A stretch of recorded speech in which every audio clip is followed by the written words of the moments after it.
임미현의 아침 뉴스. 사법농단 의혹의 정점인 양승태 전 대법원장이 구속 수감됐습니다. 전직 사법부 수장이 구속된 것은 헌정사상 처음입니다. 법원은 범죄 혐의가 상당 부분 소명되고 사안이 중대하며 증거인멸의 우려가 있다고 밝혔습니다.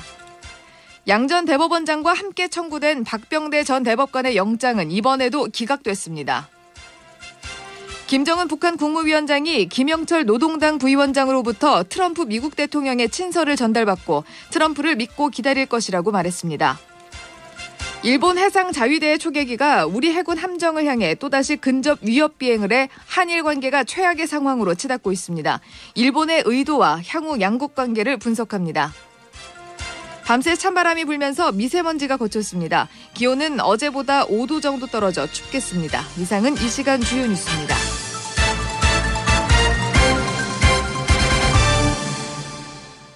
여러분 안녕하십니까? 1월 24일 CBS 아침 뉴스입니다. 사법농단 의혹의 정점인 양승태 전 대법원장이 구속 수감됐습니다. 제왕적 사법부 수장에서 헌정사상 최초로 구속된 전직 대법원장이라는 오명을 안게 됐습니다. 첫 소식 정석호 기자가 보도합니다. 법원이 오늘 새벽 사법부의 수장이었던 양승태 전 대법원장에 대한 구속영장을 발부했습니다. 영장 판사는 양 전 대법원장의 범죄 사실 중 상당 부분이 소명됐고 사안이 중대한 데다 증거인멸 우려도 있다고 설명했습니다. 법원이 혐의가 상당 부분 소명됐다고 인정한 데에는 검찰이 제시한 증거가 큰 역할을 했을 것으로 분석됩니다.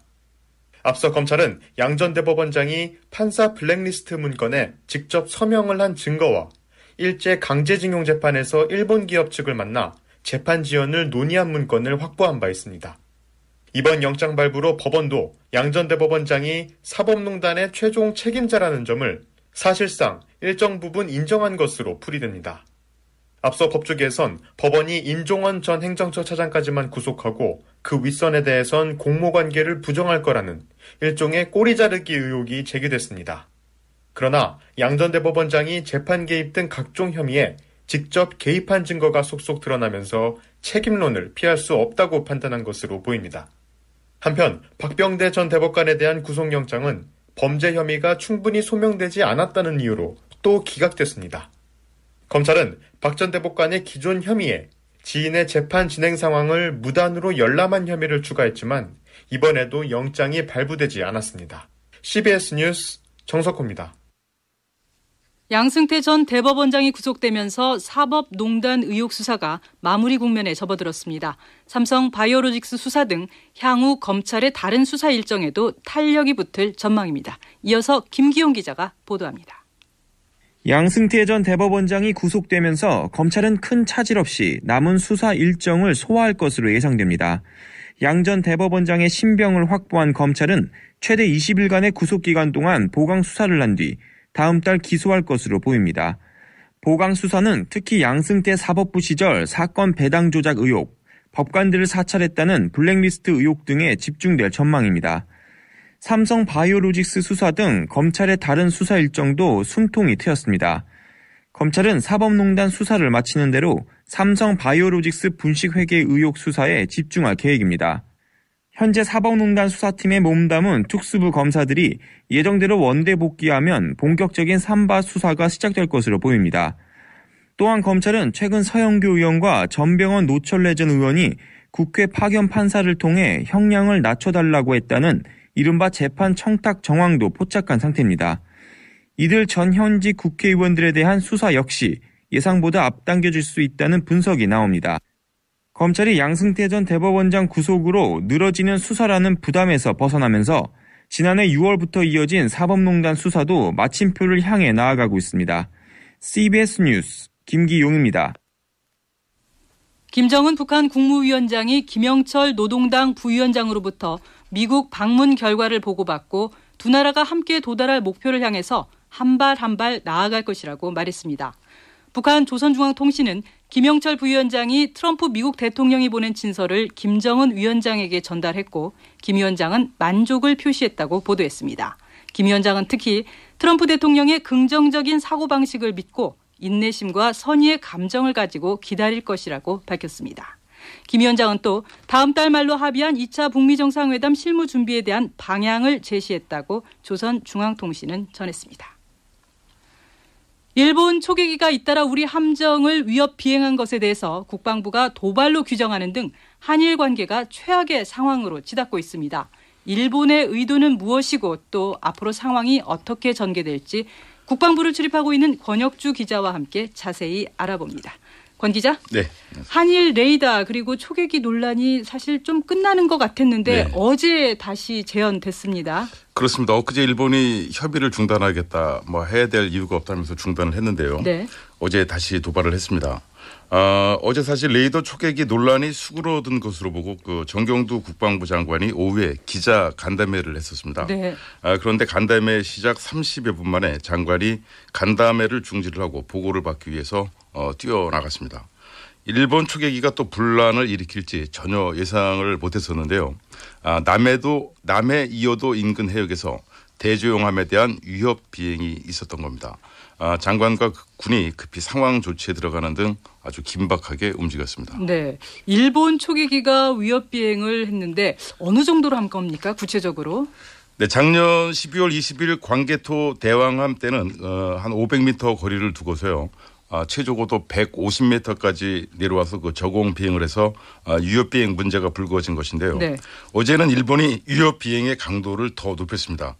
최저 고도를 절반 이상 더 낮춘 60에서 70m로 초계기를 접근시킨 것으로 파악이 됐습니다. 우리 구축함의 높이가 대략 30m에서 40m 정도 되는데요. 네. 해수면이 아닌 우리 함정 높이로 따질 경우 거의 배 위 30m 위까지 날아온 겁니다. 무장을 갖춘 항공기나 함정 등은 그 우발적인 충돌을 우려해서 서로 가까이 가지 않는 것이 일반적인 건데요. 일본이 이를 무시하고 있는 겁니다. 네. 어제 이전에도 일본이 최근 잇따라서 우리 함정에 대한 위협 비행을 했다고요? 그렇습니다. 군 당국이 어제 밝혔는데요. 일본의 위협 비행은 지난 18일과 그저께도 있었습니다. 18일에는 울산 동남방 해역에서 율곡 이함을 상대로, 그저께는 또 제주 동남방 해역에서 상륙함인 노적봉함과 군수 지원함인 소양함을 상대로 동시다발적인 위협 비행을 한 것으로 확인이 됐습니다. 네. 그런데 국방부가 이 같은 사실을 왜 어제서야 밝힌 건가요? 네, 우리 군은 사실 작년 12월 20일 처음 발생한 일본 초계기 위협 비행 때도 실무적으로 해결하면 될 사안이라고 밝힌 바 있습니다. 레이더 전자파와 위협 비행 여부 사실 여부 확인 등은 기술적인 문제라고 봤던 겁니다. 그런데 일본은 사실 그게 아니었습니다. 전략과 의도를 가지고 계속 위협 비행을 한 것인데 우리 군은 이를 다소 안이하게 봤던 게 아닐까 합니다. 네, 결국 국방부가 일본의 위협 비행을 도발 행위로 규정을 했죠. 그렇습니다. 먼저 서욱 합참 작전본부장의 말을 들어보시죠. 거리 약 540m, 고도 약 60 내지 70m로 저고도 근접 위협 비행을 한 것은 명백한 도발 행위로 간주한다. 국방부는 또 그동안 일본 초계기의 위협 비행을 인내하고 절제된 대응을 했다면서 일본의 행위를 규탄했습니다. 한 번 더 들어보시죠. 이런 저고도 근접 위협 비행을 한 것은 우방국 함정에 대한 명백한 도발 행위이므로 일본의 저희를 의심하지 않을 수 없으며 이를 강력하게 규탄한다. 권 기자, 그런데 일본이 이렇게 우리 함정으로 위협 비행을 해서 얻고자 하는 것은 무엇일까요? 전문가들은 무엇보다 일본이 한국 함정의 사격 통제용 레이더 사용을 유발시킬 목적이 있을 수 있다고 보고 있습니다. 네. 우리나라 함정이 일본 초계기 위협 비행에 사격을 위한 레이더를 가동하는 순간 봐라, 지난해도 이 레이더를 가동한 게 맞는 거 아니냐 하고 우길 수 있다는 겁니다. 김동엽 경남대 극동문제연구소 교수입니다. 우리가 스터 180 레이더를 안 쐈다고 하잖아요. 근데 이제 이렇게 접근하면서 언젠가 스터 레이더 작동하는 그걸 한번 잡으려고 하는 것 같아요. 그러면서 그걸 가지고 지난번하고 이렇게 똑같다 이런 식의 뭔가를 만들려고 하는. 어쨌든 현재 우리나라는 말로만 대응을 하고 있는 거고요. 네. 일본은 한국 마음대로 해볼 테면 해봐라 이런 식으로 도발을 하고 있는 것이어서 심각한 상황이라 하지 않을 수 없습니다. 네, 일본이 결국은 갈등과 분쟁을 격화시키려 하는 거 아니냐 이런 의구심이 들 수밖에 없습니다. 그렇습니다. 지난해 초계기 논란이 처음 벌어진 이후에 아베 일본 내각의 지지도가 대략 한 4, 5% 정도 올랐다고 합니다. 다른 나라와의 분쟁이 격화될수록 최고 지도자의 인기가 올라가는 건데요. 군사 대국화를 지향하는 일본으로서는 이런 분쟁을 이용해 자위대의 헌법적 지위도 강화할 수 있다고 보는 것 같습니다. 국민 인기도 없고 군대도 강화할 수 있는 일거양득의 도발인 셈입니다. 러시아나 중국 등과도 계속 영토 분쟁을 하는 것도 비슷한 맥락이라는 지적입니다. 네, 그렇다면 우리 국방부 또 정부가 어떻게 대응하는 게 옳은 건지 또 앞으로 이번 사안이 어떻게 전개될지 좀 전망을 해 주시죠. 네, 어제 국방부가 그 명백한 도발, 강력한 규탄 등의 표현을 쓰면서 강하게 나왔지만 사실 이것이 옳은 것인지 아닌지는 결국 군 통수권자인 대통령이 다시 점검을 할 것으로 봅니다. 더 크게는 남북 관계가 좋아지고 북미 대화를 앞둔 시점에서 의도적으로 이루어진 일본의 도발이 어떤 의미가 있는 것인지 세밀하게 분석할 필요도 있습니다. 다만 분명한 것은 우리의 대응이 미약하다고 판단될 경우 일본은 초계기 위협 비행을 일상화시킬 가능성이 높습니다. 네. 우리가 일본에 감정적으로 대응하면 안 되겠지만 해군 함정의 자위권 조치를 강화하겠다고 일본에 통보하는 등 보다 실질적인 대응을 할 필요가 있다는 지적입니다. 네, 오늘 이야기 잘 들었습니다. 지금까지 권혁주 기자였습니다. 한국은행이 오늘 경제전망 보고서를 발표합니다. 당초 경제 성장률 전망치를 2.7%에서 하향 조정할지 관심이 쏠리고 있습니다. 또 현재 1.75%인 기준금리는 동결될 것이 유력시됩니다. 이 소식은 장관순 기자가 보도합니다. 한국은행이 오늘 올해 첫 번째 경제전망 보고서를 발표합니다. 3개월 전 2.7%로 전망됐던 올해 경제 성장률이 유지될지 낮아질지에 금융시장이 주목하고 있습니다. 국제통화기금은 세계 경제 성장률 전망을 최근 3.5%로 0.2%포인트 낮췄습니다. 미중 간 무역 분쟁 격화를 비롯한 세계 경제 여건이 나빠졌다는 이유에서입니다. 한은이 2.7%를 고수하는 경우 국제기구들 전망과 대치하게 됩니다. 세계 경기가 나빠지지 않는다거나 세계가 나빠져도 한국만큼은 좋아진다는 것이어서 설득력 있는 근거 제시가 요구됩니다. 한편 2.7% 아래로 전망치를 수정하면 이 역시 논란 소지가 있습니다. 국내 경제에 비관적 신호를 주는 데다 지난해 11월 말 단행한 기준금리 인상의 오판 논란이 예상됩니다. 당시 이주열 한은 총재가 밝힌 인상 이유입니다. 우리 경제가 잠재 성장률 수준에서 크게 벗어나지 않는 성장세를 나타내고 물가 상승률도 물가 안정 목표에 가까운 수준에서 움직일 것으로. 이런 상황에서 시중에 풀린 돈을 거둬들여 경기를 억제해놓고는 성장 둔화를 경고하는 것은 자가당착이 될 수 있습니다. 금융통화위원회 전체 회의도 오늘 열립니다. 2달 전 인상이 단행된 만큼 오늘 회의에서는 기준금리 연 1.75% 동결이 유력시됩니다. CBS 뉴스 장관순입니다. 간편 결제 서비스 시장에 정보통신 기술 기업들이 화력을 집중하고 있습니다. 당장 수익이 나지는 않지만 시장의 성장 가능성을 감안하면 영토 확장에 집중할 충분한 가치가 있다는 판단 때문입니다. 김수영 기자의 분석 들어보시죠. 매년 급성장하고 있는 간편 결제 서비스 시장에서 ICT 기업들의 영토 확장 전쟁이 격화되고 있습니다.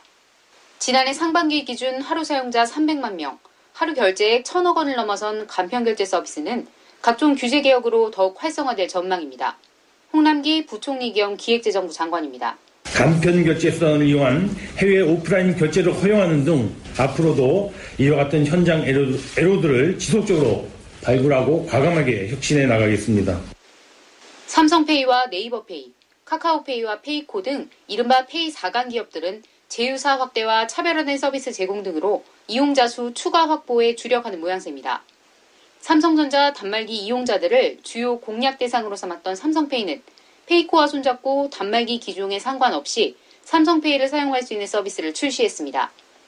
네이버페이는 네이버 쇼핑에서 네이버페이를 사용하면 포인트를 추가로 적립하는 서비스로 네이버페이를 경험해보지 않았던 네이버 이용자들을 공략하고 있습니다. 카카오페이는 투자 서비스와 청구서 서비스 등 새로운 서비스를 내놓을 때마다 현금, 경품 등 대대적인 이벤트를 펼치며 이용자 유인에 집중하고 있습니다. 기업들이 간편결제 서비스로 당장 거둬들이는 수익은 거의 없거나 미미한 수준으로 알려졌습니다. 하지만 광범위한 가입자가 금융상품거래 중개수수료 등 미래 수익 사업과 사업 확장 등에 활용될 수 있다고 판단하고 있어 ICT 기업들의 영토 확장 전쟁은 계속될 전망입니다. CBS 뉴스 김수영입니다.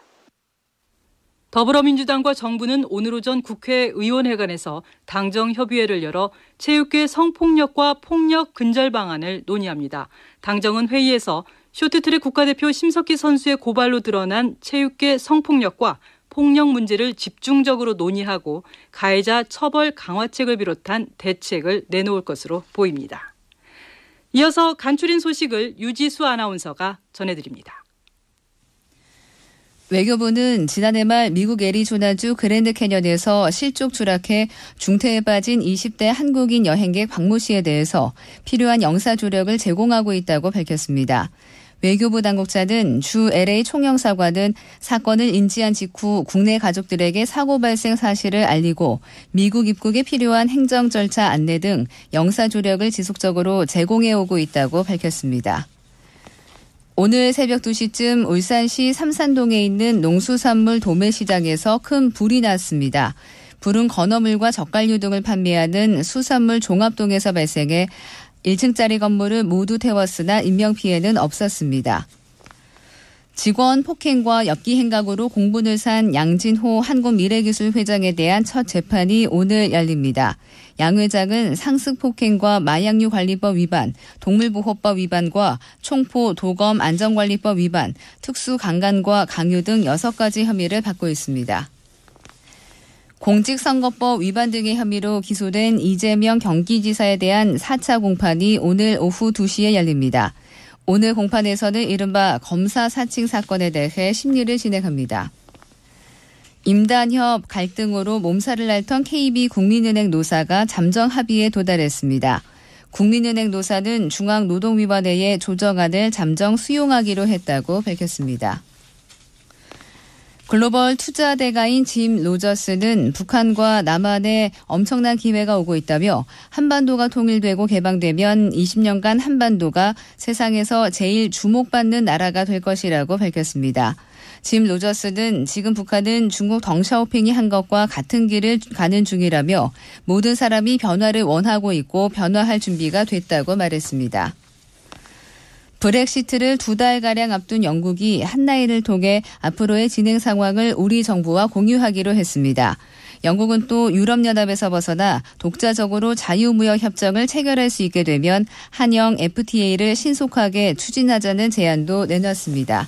간추린 소식이었습니다.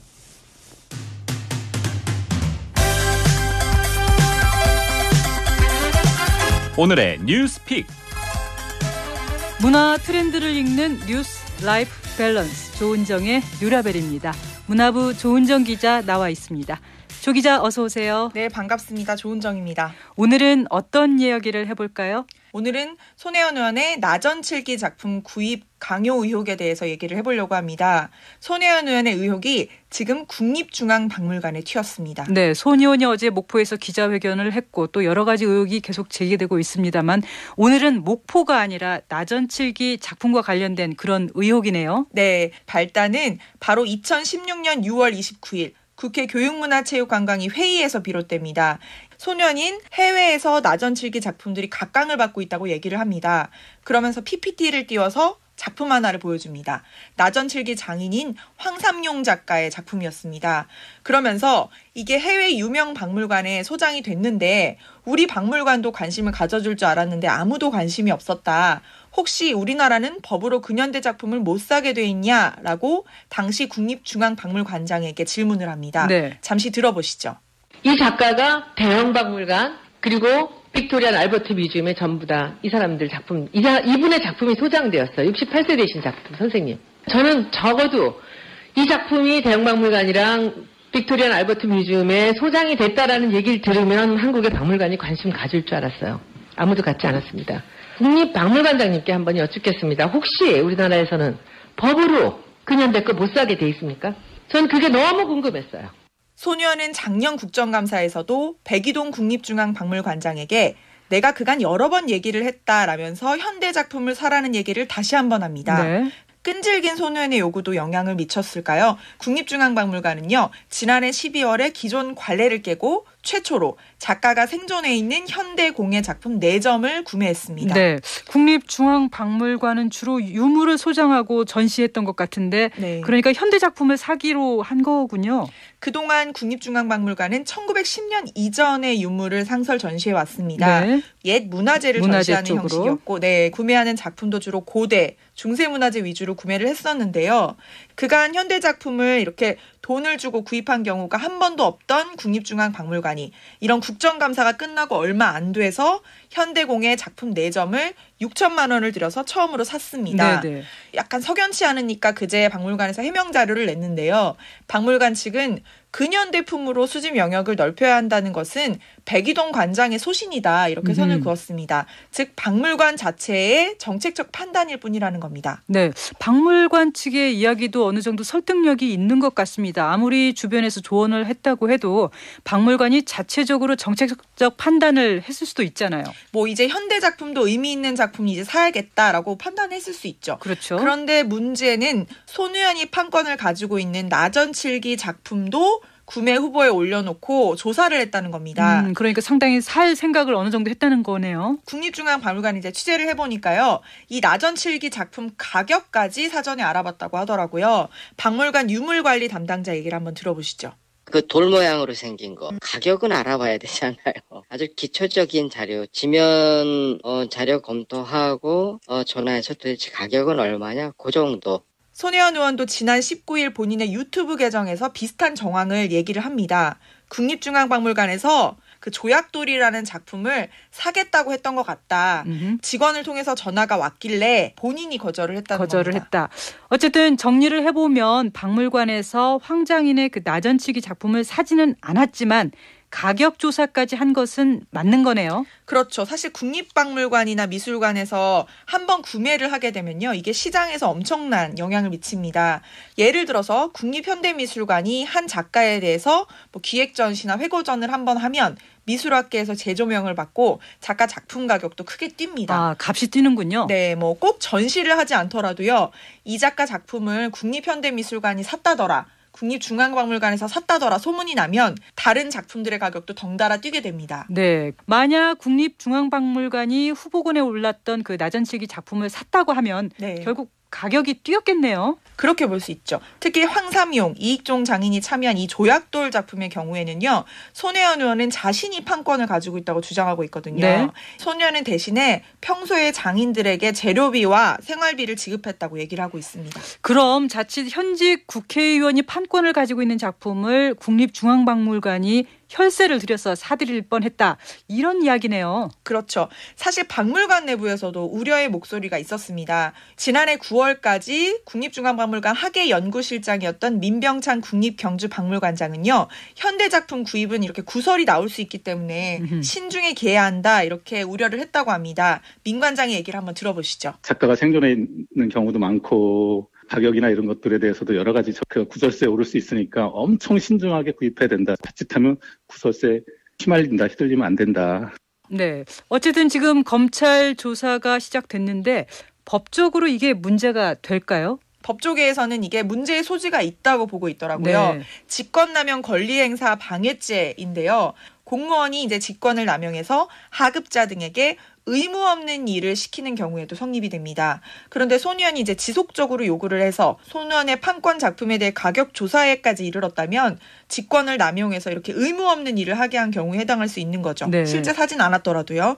법조계에서도 검찰이 이 부분에 대해서 확인할 필요는 있을 것이다 이렇게 얘기를 하고 있습니다. 특히 작품 구매의 경우에 있어서는요. 국가기관의 작품 선정에 대한 선례가 될 수도 있기 때문에 검찰에서도 반드시 명백하게 밝혀져야 되는 부분인 것 같습니다. 네, 이야기 잘 들었습니다. 지금까지 조은정 기자였습니다.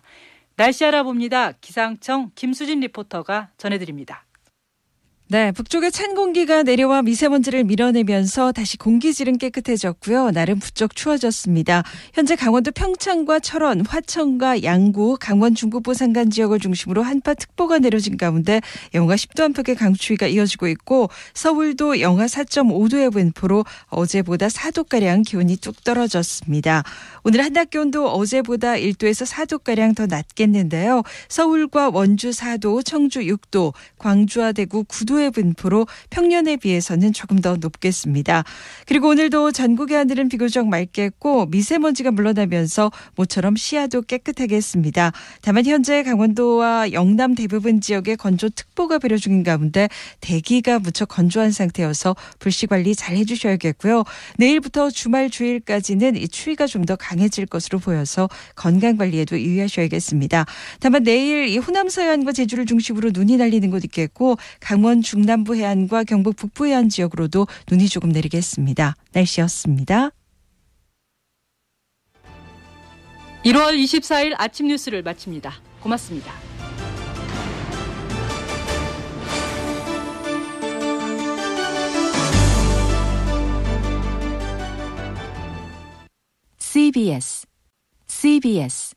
CBS